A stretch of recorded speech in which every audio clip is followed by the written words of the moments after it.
All right.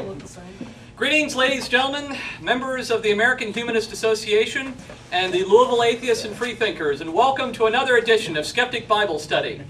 And since Easter Sunday is coming up, I thought we'd review what the Bible says about the resurrection of Jesus Christ, arguably the most important thing that Christians have to believe in.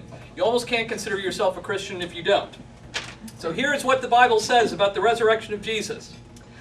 It was the night before Easter. The sun had not yet risen, according to John chapter 20, verse 1. Except that the sun had just risen, according to Mark chapter 16, verse 2. It had just begun to dawn, according to Matthew chapter 28, verse 1. But in any event, it was sometime early in the morning, either before or after the sun rose. Now Mary Magdalene came alone, according to John chapter 20, verse 1. Or she came with the other Mary, according to Matthew chapter 28, verse 1.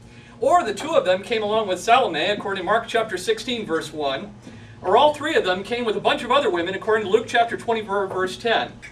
In any event, there were some women there at the time. The stone had already moved, according to Mark chapter 16, verse 4. Or there was an earthquake, and an angel moved the stone after they had arrived, according to Matthew chapter 28, verse 2. In any event, the stone that sealed the tomb moved before or after they arrived. They saw an angel that opened the tomb and told them he is risen, according to Matthew chapter 28, verse 6. Or they saw an angel inside the tomb once they entered, according to Mark chapter 16, verse 5. Or there were two men, presumably angels, inside the tomb, according to Luke chapter 24, verse 2. Or they didn't approach the tomb at all. Mary ran back to the disciples, told Simon, Peter, and John, who ran to the tomb. She stood outside the tomb weeping, was greeted by two angels and Jesus, according to John chapter 20, verse 1 through 17. In any event, at some point, Mary talked to one angel, two angels, or two angels and Jesus.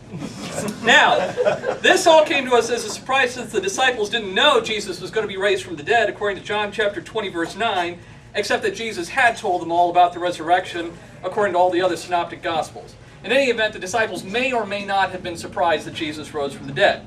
Now, once the women had seen Jesus, they told no one because they were afraid, according to Mark chapter 16, verse 8, except that Mary did tell the disciples who didn't believe her, according to Mark chapter 16, verse 11, and they eagerly, with great joy, went to tell all the disciples, according to Matthew chapter 28, verse 8, and Luke verse 24, verse 9.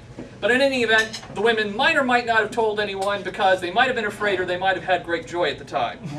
Now, Jesus met the disciples in a mountain outside Galilee, according to Matthew chapter 28, verse 16 through 18, or he met them in Jerusalem, according to Luke chapter 24, verse 33 to 39, and he either met them all at once, according to those two accounts, or Thomas wasn't with them at the time, according to John chapter 20, verse 24.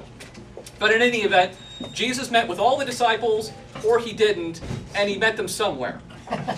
Jesus ascended into heaven on the day of the resurrection, according to Luke chapter 24, verse 51, or it was 8 days later, according to John chapter 20, verse 26, or Jesus went around for 40 days after the resurrection and then was taken up in a cloud into heaven, according to Acts chapter 1, verse 1 through 9.